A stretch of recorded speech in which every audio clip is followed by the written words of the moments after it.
पंडित आनंद देव जी उपाध्याय जी। जी। महाराज जी राधे राधे। श्री हरिवंश। महाराज जी सकाम और निष्काम दो स्वरूप हैं भक्ति के, परंतु श्रीमद् भागवत जी में उपदेश करते हुए प्रभु बोले हैं कि तीव्रेन भक्ति योगेन। ये तीव्र भक्ति महाराज जी क्या है? ग्रस्त में तीव्र भक्ति का क्या स्वरूप होगा? देखो भाई, सकामता जो है यदि केवल भगवान से की जाए तो सकामता भी तीव्र भक्ति में स्थित कर देगी, क्योंकि भगवान ने आर्त, अर्थार्थी, जिज्ञासु, ज्ञानी चारों को उदार भगत कहा है। पर हमें लगता है सर्वज्ञ भगवान से मांगने की कोई आवश्यकता तो है ही नहीं। अगर हम भगवान की भक्ति की रसवृत्ति को थोड़ा भी जान जाएं तो कामना रही नहीं जाएगी। केवल एक श्लोक समझ ले गीता जी का तो भगवत प्राप्ति निश्चित हो जाएगी। अनन्यस चिंतयन्तु माम, भगवान की बस इतनी बात समझ ले। फिर वो ये जना परिपासते तेषाम नित्याभियुक्ता नाम योगक्षेमम वहाम्यहम्। लौकिक और पारलौकिक कोई भी चाह अधूरी नहीं रह जाएगी। भगवान कहते हैं कि जो है उसकी रक्षा करूंगा और जो नहीं है उसको प्राप्त करा दूंगा। अप्राप्त की प्राप्ति का नाम योग और जो है उसकी रक्षा का नाम क्षेम। ये सारा भार भगवान ले रहे हैं। अपने को केवल चिंतन करना है, अनन्य चिंतन। बाहरी क्रियाओं के यहां कोई चर्चा नहीं कर रहे हैं, अनन्य चिंतन की बात कर रहे हैं। अगर हम हर समय श्वास प्रश्वास गुरु प्रदत्त या मनोनीत भगवन नाम निरंतर अभ्यास करें। नाम श्वास दो विलग चलत हैं, इनको भेद न मोको भावे। श्वास ही नाम, नाम ही श्वासा, नाम श्वास को भेद मिटावे। रोम रोम और रग रग बोले, तब कुछ स्वाद नाम को पावे। जैसे जैसे भगवान की स्मृति में हम डूबते हैं वैसे ही वैसे भगवान के लिए व्याकुलता पैदा होती है। व्याकुलता ही तीव्र भक्ति योग है। ये जितनी भक्ति की बाहरी क्रियाएं हैं इन सबका फल है ये गीता का ये श्लोक। अनन्य चेता सततम यो माम स्मृति नित्य साहा तस्याहम सुलभा पार्थ। बस इसी में सुलभ कह दिया, मैं उसके लिए सुलभ हूं। अब जैसे सांप अंदर बैठा है, बांबी के ऊपर से हम लठ चला रहे हैं तो सांप को कोई फर्क नहीं पड़ता। ऐसे ही हृदय रूपी छिद्र में अज्ञान रूपी सर्प बैठा हुआ है।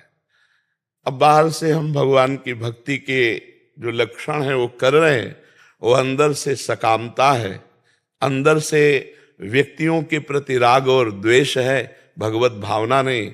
तो बहुत काल भक्ति करने पर भी उसको भगवदानंद की अनुभूति नहीं होगी। भगवदानंद की अनुभूति के बिना मन स्थिर नहीं होता है।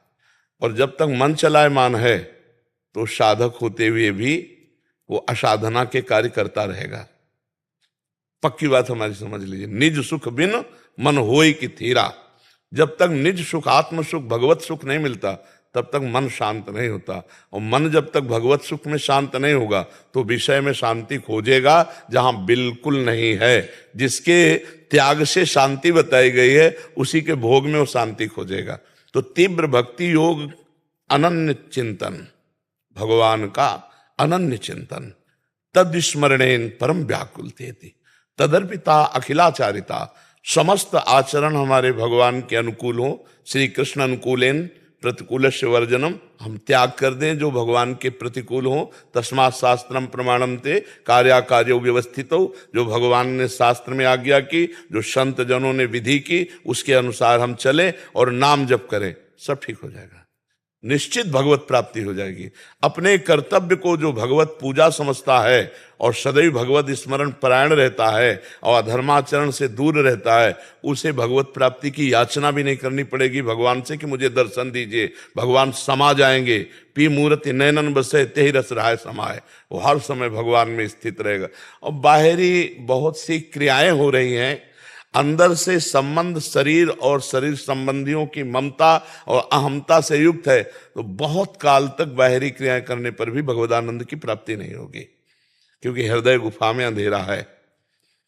गोस्वामी तुलसीदास जी स्पष्ट कह रहे हैं, राम नाम मणि दीप धरी जीह देहरी द्वार, तुलसी भीतर बाहरो जो चाहस उजियार। अगर भगवान का नाम जिह्वा के अग्रभाग पर विराजमान है तो भीतर भी ज्ञान का प्रकाश हो जाएगा और बाहर भी अहमता ममता का नाश हो जाएगा, पक्का। इसलिए भगवान नाम जब हमने जीवन का सार पकड़ा है, भगवान नाम जप और अपने कर्तव्य को भगवान की पूजा। मामुनिस्मर युद्ध च, खास बात है, मेरा स्मरण और अपने कर्तव्य का पालन। खूब नाम जप करे, भगवत चिंतन परायण रहे, चाहे जैसी परिस्थिति हो। नाम भगवान का ऐसा प्रताप है कि आप हर समय जप सकते हो। अपवित्र पवित्रो वा सर्वावस्थांगतो पिवा यह स्मरेत पुंडरीकाक्षम सवायाभ्यंतर शुचि। आप देखो, वायाभ्यंतर शुचि, ये भगवान नाम का केवल भगवद स्मरण मात्र से, यस्य स्मरण मात्रेण जन्म संसार बंधनात् विमुच्यते नमस्तस्मै विष्णुवे प्रभु विष्णुवे। सब शास्त्रों का सार, सब संतों का एक मत, अखंड स्मृति, तैल धारावत भगवत भजन, अव्यावृत भजनात् तन्मयाहा देवर्षि नारद जी। तभी बात बनेगी। इसके लिए फिर और साधन है तन्मया स्थिति के लिए। कस्तरति मायाम यो संगास्ते जति, यो महानुभाव सेवते, यो निर्ममो भवति।